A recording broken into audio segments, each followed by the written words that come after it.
Today's video has been sponsored by Helix Sleep. Maybe I'm just getting old, but the degree to which some of these new internet food trends take on a mind of their own is mind-boggling to me. For example, the most recent one on TikTok is this cheesy Buldok Carbonara Ramen. And this isn't just a case of what's showing up to me on my own For You page. We are talking thousands of videos that have garnered what feels like hundreds of millions of views for this one flavor of this one ramen brand. Some of them are trying to sell them to you, using the TikTok shop or whatever, but they're still getting millions of views and going viral in their own right. So we're gonna give those a try today, in addition to a retest of those thick and chewy potato noodles that we failed miserably at a couple months ago, and finishing everything off with Mangchi's glass noodle Japchae. Our third ever TikTok noodle showdown is on deck. Let's get right into this one. As delicious as all these noodle recipes usually are, by the end of these videos, it takes me right out. A nap is almost always required. So it is a great thing that I always have the world's best mattress on standby, thanks to my friends over at Helix Sleep. Helix makes premium mattresses and bedding that are customized to fit your needs and are shipped directly to your door. Helix knows that everybody's got a different body type and sleep preferences, so they developed their very own sleep quiz to match you up with something perfect from their lineup of offerings. Very much like when I lay down on my mattress, I've lost track of time since I myself took their sleep quiz, and because I'm a back sleeper and I like a medium to firm mattress, they matched me up with this beauty, and it has now been years of pure sleeping bliss. I can never imagine myself on any other mattress but a Helix. I love the fact that you have the option to take the quiz with your partner and find something that's the perfect compromise for the both of you. And my favorite part is that anywhere in the US, you can get your mattress delivered right to your door for free.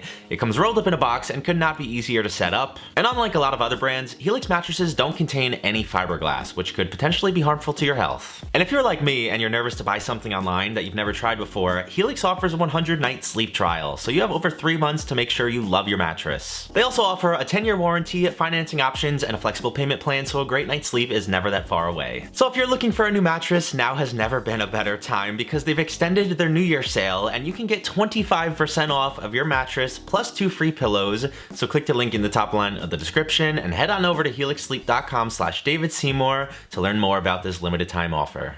Well, let's just rip the band-aid off here and test out this Buldok cheesy ramen.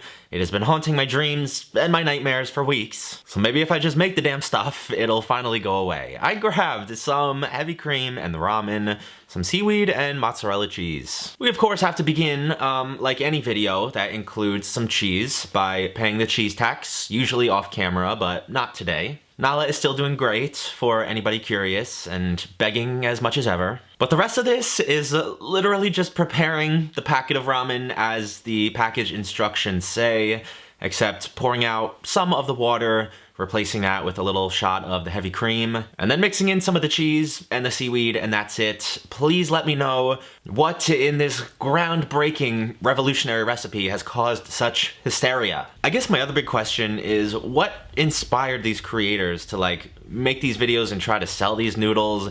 Did the company go to them and set up a promotional deal? Did they just see a commission opportunity and take it upon themselves to try to sell them? I don't know. I don't get it. Either way, it's working because of all the views they've been getting, but please, if you're curious to try them, do not buy them on TikTok for 3 times the price. I found these in my local Asian market called H Mart. There's a ton of them across the country. I heard even Walmart is starting to stock them. Any of those options are cheaper than what the TikTokers are selling these simple, instant, cheesy noodles for.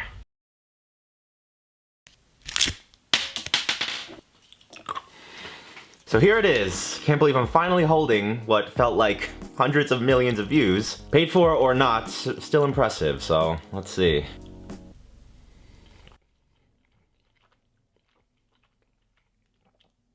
This is good, but it's not blowing me away. It's got a surprising amount of heat, even with all the dairy in there. The spice does kind of linger. But is it worth all the hype? I don't think so. One thing I really do like, the noodles are a big upgrade from what you expect from an instant ramen. They're way thicker and chewier, and just higher quality, seemingly, but am I losing my mind and feeling like I have to go sell these to everybody because everyone has to experience them? Not really. I've certainly had many noodle dishes better than this. Plus, if you add enough cream and cheese to anything, it's gonna taste good, so give it a try if you're a ramen lover. It is very good, but do I recommend stopping your whole life and going to get one this second? No. The next noodle recipe today has been hovering over this channel like a dark, noodly cloud. If you missed the first time I tried it, it was a disaster. It was an inedible, rubbery, chewy mess. But this version from Two Plaid Aprons over on TikTok looks way more promising. So for the second time, we're gonna be trying to make some thick potato noodles. I grabbed some black vinegar and soy sauce, salt and water, gochugaru and oil, potato starch and green onions, russet potatoes and sugar, fresh garlic, and fresh cilantro. Don't get me wrong, at its core, this is a very simple recipe. You just have to peel, dice, boil, and then rice down some potatoes, add in your salt and starch, and knead that into a pasta dough and make your noodles. It doesn't seem that hard at all, but just in case you missed my first attempt, let me run you through it. The dough came out very strange. It was very breaky. A lot of you guys told me I put too much starch in it, which could be, but I was just following the recipe. Eventually, I was able to form noodles that were the same size and shape as Joshua's, and I was able to cook them off, but when I tried to eat them, they were one of the most disgusting things I ate in the past year. The mouthfeel was as if somebody tried to slice a rubber car tire into noodles. They did not want to break down in your mouth. They were just very strange, but there's a couple of changes with this recipe that makes me a little more hopeful. Number one, there's less of the starch. There's no cornstarch, there's only a cup and a half of the potato starch. And number two, they make an emphasis to keep everything hot, from the riced potatoes, even your water that you make the dough with, because apparently the heat almost cooks the starch and gelatinizes it and makes it stretchy. Apparently that helps with the forming of the noodles, but it won't end up so stretchy like a dog chew toy. And when I in fact got to said forming step,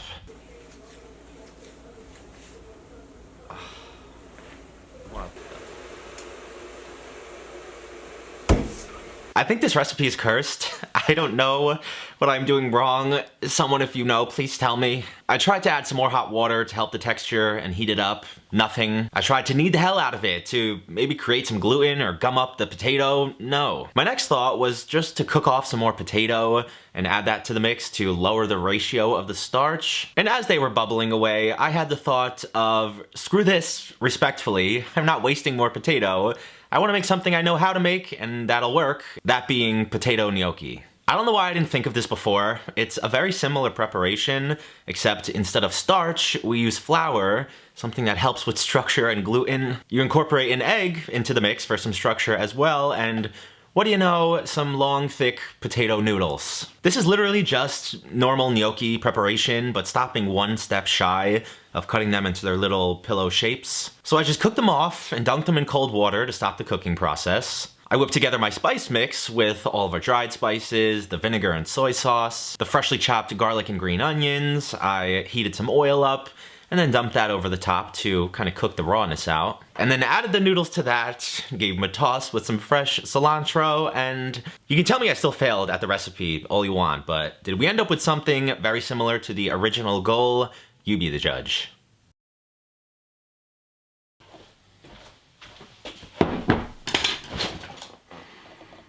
If you couldn't tell, I was determined to get this one right because we are not gonna have another chocolate ball, chocolate croissant on our hands that goes on for months. I had to defeat this one right now, so let's see how I did.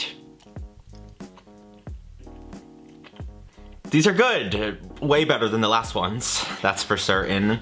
It's still a little funky having a mouthful of just like noodle mass without the same texture of like many noodles, but the chew on these is way better. It's got a little bite, but not rubber chewing gum. The flavors are excellent. Anytime we make a spice base with the vinegar and the fresh alliums and use that hot oil to kind of cook the rawness out, it always comes out great. But I don't really know what the conclusion is here. I don't know if I'm doing the wrong ratios. I don't know if people mean potato flour rather than starch. I still can't recommend anybody make any of those unless you're like a food scientist and you want to figure it out for yourself. I'm 0 for 2 on the starch-based recipes. If you want a thick, chewy potato noodle, make a gnocchi dough, do this. Otherwise, I don't really know what to tell you, but redemption for me? Question mark? And lastly today, we've got by far the most technical recipe of the day.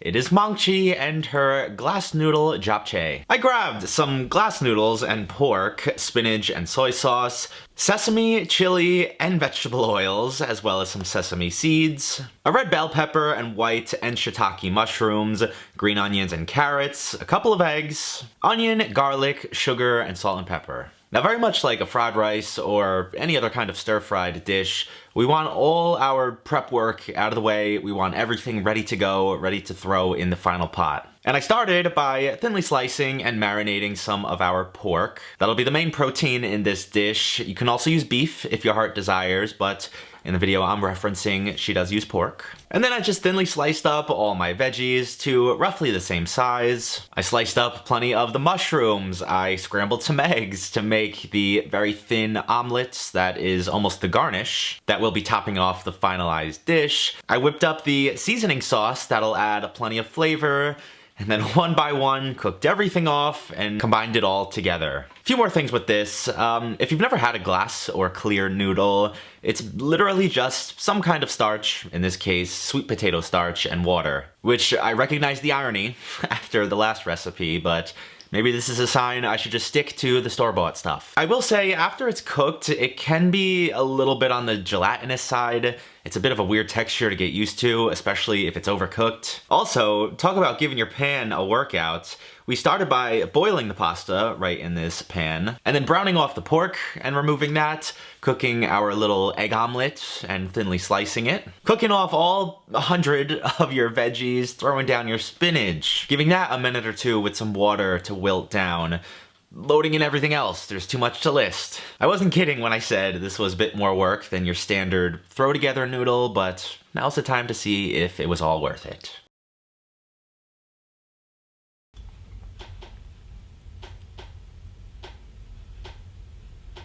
There's either a ghost tapping the walls or this house is just old and settling. Ugh, this smells so good. The overarching smell you get is the egg, sesame oil for sure. That looks very strange, but very good.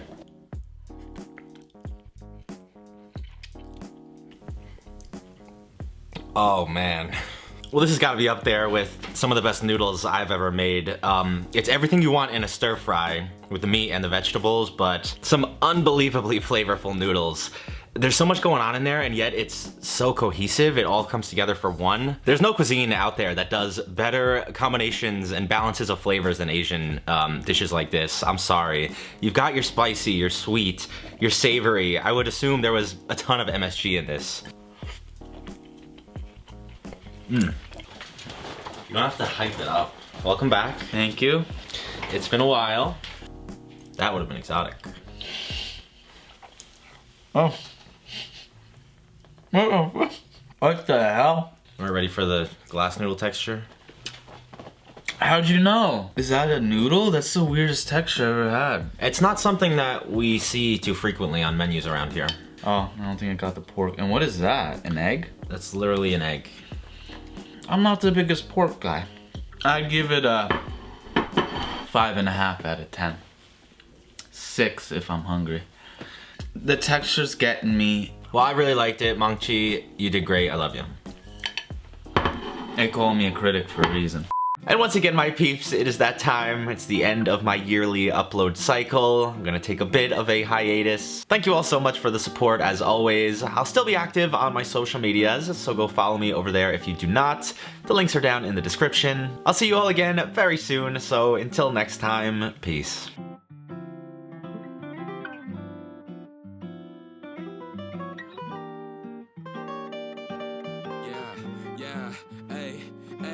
With the M without the AD. Flipping burgers and my money super lazy. Try and make a meal tonight, they ain't paying me. Try and supersize my life with my 18. Yeah, our style wasn't wavy, but we had a vision.